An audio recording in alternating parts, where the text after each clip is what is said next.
बिस्मिल्लाहिर्रहमानिर्रहीम। नाज़रीन अस्सलाम वालेकुम, मैं हूँ इमरान वसीम। नाज़रीन, मोदी सरकार और भारतीय अफवाज के सरबराहान की तरफ से पिछले चंद रोज़ से जो इश्तियाल अंगेज़ियाँ पाकिस्तान के ख़िलाफ़ की जा रही हैं, उस पर पाकिस्तान के army chief field marshal Asim Munir खामोश ना रह सके और भारत को इंतहाई दो टोक और मुँह तोड़ जवाब दिया गया है। आर्मी चीफ़ का ये जो भारतीय अफवाज और मोदी सरकार को जवाब है, इस रिएक्शन के 5 अहम जो नुकात हैं वो आपकी खिदमत में पेश करेंगे। लेकिन प्रोग्राम का आगाज़ करने से पहले ये जो भारत को दो टोक जवाब दिया गया है, इसका ख़ुलासा अगर आप नाज़रीन जानना चाहते हैं तो ख़ुलासा ये है कि ऑपरेशन सिंदूर के दौरान पाकिस्तान ने जिस रिस्पॉन्सिबिलिटी का मुज़ाहरा किया, पाकिस्तान की जानिब से जहारियत को बढ़ाने की बजाय जहारियत को कम करने की कोशिश की गई, लेकिन अब की मर्तबा भारत ने पाकिस्तान की तरफ मैली आंख से देखा या पाकिस्तान के ख़िलाफ़ कोई एडवेंचर, कोई मुहिम जोई भारतीय सरकार, इंडियन अफवाज की तरफ से की गई, तो ना सिर्फ उन आँखों को नोच लिया जाएगा जिससे पाकिस्तान को मैली आंख से देखा जाएगा, बल्कि दुश्मन को इस हमले का इतना सख्त, इतना फैसलाकुन और तबाहकुन जवाब दिया जाएगा कि दुश्मन इस जवाब को रहती दुनिया तक जो है वो नहीं बुला पाएगा। तो आर्मी चीफ़ ने भारतीय सरकार को और भारतीय अफवाज को क्या दो टोक, दबंग और मुंह तोड़ जवाब दिया है, इस खबर से, इस स्टेटमेंट से अपने प्रोग्राम का आगाज़ करते हैं। लेकिन नाज़रीन, मुद्दे पे आने से पहले आपसे रिक्वेस्ट करेंगे कि कमेंट बॉक्स में और इसके साथ साथ डिस्क्रिप्शन में मैंने अपने नए यूट्यूब चैनल का जो लिंक है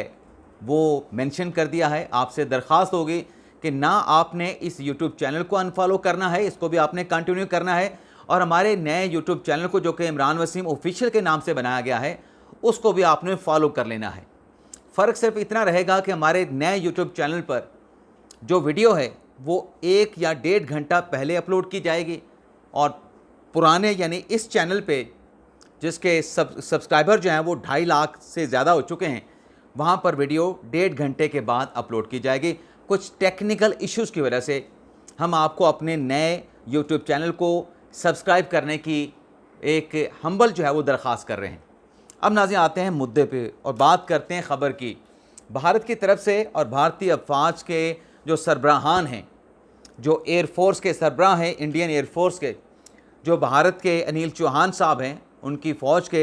चीफ़ डिफेंस ऑफिसर हैं ग़ालिबन, मैं अगर डेजिग्नेशन गलत ले रहा हूँ लेकिन नाम उनका सही बता रहा हूँ।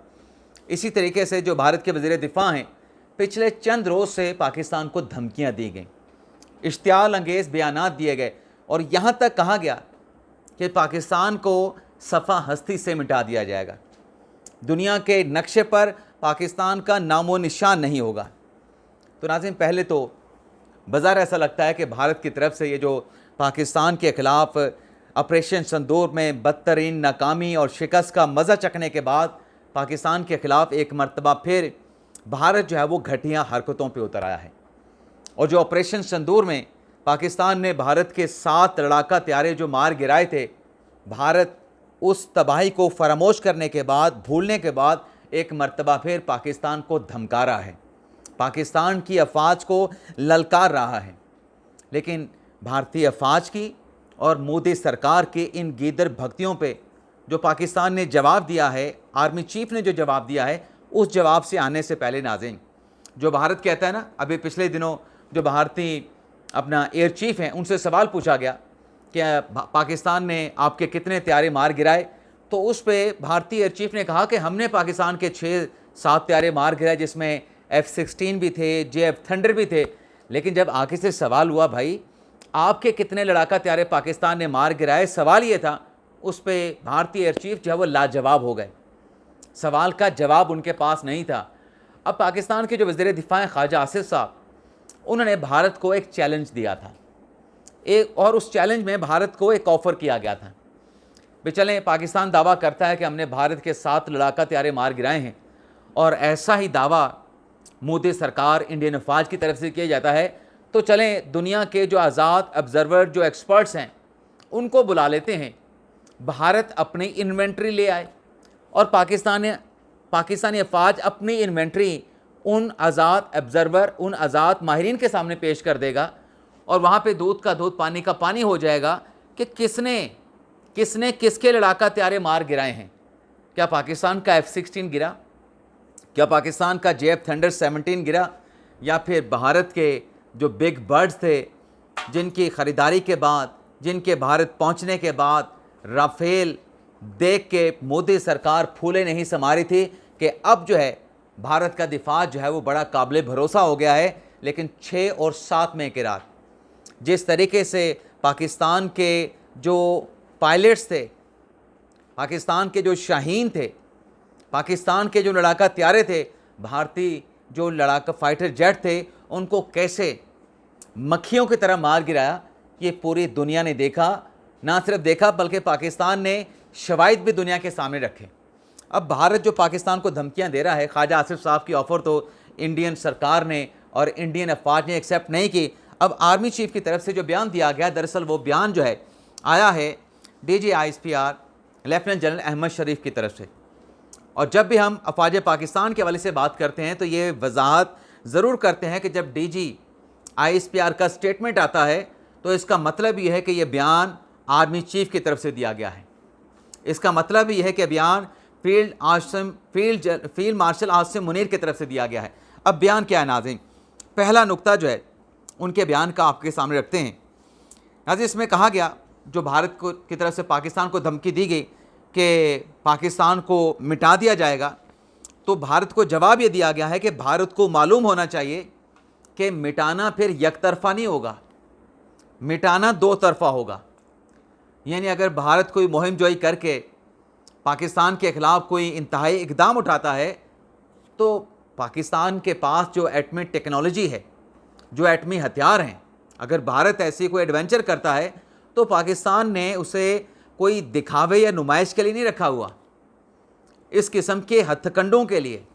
अपने डेटरेंस के लिए, अपने दिफा के लिए, और ऐसा कोई भी हमला जो पाकिस्तान के दिफा, पाकिस्तान की सालमियत, पाकिस्तान के ख़ास तौर पे अगर वजूद और बका के लिए कोई ख़तरा बनेगा तो फिर पाकिस्तान भी अपने आखिरी ऑप्शन पे जाएगा। अब यहाँ पे एटम या एटमी हथियार का जो लफ्ज़ है वो DG ISPR के अल्फाज में नहीं था, लेकिन ये कहना कि भारत को मालूम होना चाहिए कि फिर ये मिटाना किसी को नक्शे से ये यकतरफा नहीं, ये दो तरफा होगा। इसके इंटरप्रिटेशन लाजिम मेरी नज़र में तो ये बनती है कि फिर पाकिस्तान भी अपनी आखिरी हद को जाएगा, पाकिस्तान के वजूद को ख़तरा होगा, तो जो पाकिस्तान के वजूद को ख़तरे में डालेगा उसका अपना वजूद जो है वो ख़तरे में पड़ जाएगा। पहला तो ये पॉइंट है। दूसरा जी, भारत की तरफ को ये जवाब दिया गया कि अब अगर भारत कोई एडवेंचर, कोई मुहिम जोई करता है तो फिर भारत ये ना समझे कि ये जंग जो है वो बॉर्डर के आसपास रहेगी। भारत ने अगर जंग को छेड़ा, जंग के एक नए दौर में भारत दाखिल हुआ पाकिस्तान के ख़िलाफ़, तो फिर ये जो जंग है भारत के दूर तरीन जो हिस्से हैं वहाँ तक लड़ी जाएगी। अब नाज़रीन, ये जो दूसरा पॉइंट निकला है कि ये जंग फिर भारत के दूर तरीन और अहम तरीन हिस्सों तक लड़ी जाएगी, मुझे ऐसा लगता है कि यहाँ पे इशारा डिप्लोमेटिक लैंग्वेज में भारत को ये दिया गया है कि जो नेपाल और बांग्लादेश के दरमियान जो सिलीगुड़ी कॉरिडोर है, जो 22 किलोमीटर की पट्टी है जहाँ से गुजर के भारत जो है वो वेस्ट है या ईस्ट बंगाल वाली साइड पे जाता है, तो वो रास्ता भी भारत का मुनक़ता हो सकता है। क्योंकि जंग के मैदान में तो भारत पाकिस्तान का मुकाबला नहीं कर सकता पाकिस्तान की अफवाज के साथ, चाहे वो बड़ी फ़ौज हो, चाहे वो बहरी फ़ौज हो, चाहे वो फ़िज़ाइया हो। भारत सिर्फ पाकिस्तान के ख़िलाफ़ साजिशें ही कर सकता है। 1971 में जो कुछ हुआ, सकूत ढाका हुआ, उसमें भारतीय साजिशें शामिल थीं। वो एक मैदान जंग में भारत ने पाकिस्तान के साथ मुकाबला नहीं किया था। और ये सकूत ढाका कैसे हुआ, इस पर भी मोदी सरकार का, इंडियन हुकूमत का एतराफ़ मौजूद है। तो शायद अगर भारत ने अब की मर्तबा कोई मुहिम जोई की तो जवाब हो सकता है कि बांग्लादेश और नेपाल के दौरान जो एक पट्टी है जिसे चिकन नेक कहा जाता है, वो शायद अगर रास्ता बंद हो गया तो भारत का दूसरा जो हिस्सा है उससे शायद भारत महरूम ना हो जाए, जैसे भारत ने मशरिकी पाकिस्तान की साजिश पाकिस्तान के ख़िलाफ़ की थी। तीसरा नुक्ता नाज़रीन, आर्मी चीफ के स्टेटमेंट में जो कि DG ISPR ने दिया, उसमें यह कहा गया कि अब की मर्तबा अगर कुछ ऐसा भारत ने किया, जंग छेड़ी, जहारियत की, तो फिर जोग्राफियाई अदम हिस्सासियत का जो तस्वर है उसे पाकिस्तान चकनाचूर कर देगा। यानी इसका क्या मतलब है तीसरे पॉइंट का, कि हम इस ख्याल को तोड़ देंगे कि कोई जगह या इलाका अहमियत का हामिल होता है। हम ये बात गलत साबित कर देंगे कि कोई जगह या उस इलाके को कोई अहमियत होती है। यानी भारत अगर कोई अहमियत बना के बैठा है किसी इलाके की अपनी, तो वो तस्वर पाकिस्तान की अफवाज उसको चकनाचूर कर देगी। चौथा पॉइंट नाज़रीन, बल्कि तीसरा पॉइंट है ये, भारत इस गलत फहमी में ना रहे। भारत की ने अगर गलत फहमी की, गलती की, तो हर कोने और किनारे पे पाकिस्तान की अफवाज जाके लड़ेगी और अपनी सलाहियतों का मुजाहरा करेगी। चौथा पॉइंट नाज़रीन, अगर भारत पाकिस्तान के ख़िलाफ़ कोई एडवेंचर, कोई मुहिमजोई करता है, तो अगर वो ये सोचता है कि वो कोई नया नॉर्मल बनाएगा, तो पाकिस्तान का ये जो नॉर्मल होगा भारत के एडवेंचर पे, पाकिस्तान ये जो नॉर्मल होगा ये शार्प भी होगा, यानी तेज़ भी होगा, डिसाइसिव यानी फैसला कुन भी होगा, और डिस्ट्रक्टिव तबाहकुन भी होगा। यानी पाकिस्तान ने यह कहा कि अगर जंग का नए दौर का आगाज़ हुआ तो पाकिस्तान जो है किसी सूरत पीछे नहीं हटेगा। पाकिस्तान पुख्ता अज़म के साथ, पाकिस्तान बग़ैर किसी हिचकिचाहट के और किसी पाबंदी की परवाह किए बगैर भारत के उस हमले और उस जारियत का भारत को मुंह तोड़ और दो टोक और ऐसा जवाब देगा, ऐसा मज़ा चखाएगा, फिर रहती दुनिया तक भारत जो है उस तबाहकुन, मुंह तोड़ और दो टोक जवाब को भुला नहीं पाएगा। ये ऑपरेशन सिंदूर वाला तो फिर भारत भूल जाए। पांचवा पॉइंट नाज़रीन ये है कि जो भारत को एक बात याद दिलाई गई है कि भारत को ये बात नहीं भूलनी चाहिए कि जब वो पाकिस्तान को सफ़ा हस्ती से मिटाने की बात कर रहा है, तो पाकिस्तान के पास भारत को याद रखना चाहिए कि दूर तक मार करने वाले हथियार मौजूद हैं। और भारत शायद आर्मी चीफ फील्ड मार्शल के जवाब में DGISPR ने उसको मतलब कहते हुए, दोहराते हुए कहा कि जो 7 त्यारे पाकिस्तान ने भारत के मार गिराए, शायद ऐसा लगता है कि जो भीतर बख्तियाँ कसी जा रही हैं, इश्तियाल अंगेज जो बयानात दिए जा रहे हैं, ऐसे लगता है कि तबाहशुदा जो लाका त्यारे थे उनको भारत जो है वो भूल गया है। लेकिन इसके साथ साथ नाज़रीन, DGISPR ने कल सहाफ़ियों के साथ, सीनियर सहाफ़ियों और एंकर हजरात के साथ भी मुलाकात की है। इस मुलाकात में भी भारत को बड़ा वाज़ेह पैगाम दिया गया है। क्या पैगाम दिया गया है? सवालों के जवाब में एक तो DGISPR लेफ्टिनेंट जनरल अहमद शरीफ साहब ने कहा कि अगर भारत ने कोई हरकत की तो इस मर्तबा तमाम जो शिकवे हैं उनको दूर कर दिया जाएगा। पाकिस्तान की अफवाज को ये बखूबी इल्म है कि भारत के साथ कैसे निपटना है, भारतीय अफवाज को कैसे हैंडल करना है, और अगर भारत ने पाकिस्तान के साथ कुछ ऐसा वैसा किया तो भारत की जो तबीयत है वो ठीक कर दी जाएगी और ऐसा इलाज जो है वो भारत का किया जाएगा जो पहले से बेहतर इलाज होगा। यानी जंग के मैदान में, जैसे मैंने कहा कि भारत पाकिस्तान का मुकाबला नहीं कर सकता, भारत सिर्फ पाकिस्तान के ख़िलाफ़ साजिशें कर सकता है। तो DGISPR ने कहा कि अगर भारत की तबीयत ठीक करना पड़ी तो भारत की तबीयत जो है उसको ठीक कर दिया जाएगा और पहले से बेहतर जवाब भारतीय फ़ौज को दिया जाएगा। तो मेरे ख़्याल से ये जो DGISPR साहब कह रहे हैं और भारत की जो इश्तियाल अंगेजियाँ हैं, जो पाकिस्तान के ख़िलाफ़ उनके बयानात हैं, तो पाकिस्तान के अवाम को कोई फ़िक्र नहीं करनी चाहिए, कोई तशवीश नहीं होनी चाहिए। पाकिस्तान का दिफा जो है मजबूत हाथों में है। बल्कि DGISPR ने भी कहा कि भारत कहाँ से कौन सा असलहा ख़रीद रहा है, पाकिस्तान की अफवाज को बखूबी इसका इल्म है और पाकिस्तान ने कभी फ़िक्र नहीं की, पाकिस्तान ने कभी तशवीश नहीं रखी, क्योंकि पाकिस्तान हमेशा भारत के साथ मुकाबले के लिए, भारत की किसी जारियत के जवाब में उस पर रिएक्शन देने के लिए हमेशा तैयार है। यानी पाकिस्तान की तैयारियां हमेशा मुकम्मल होती हैं।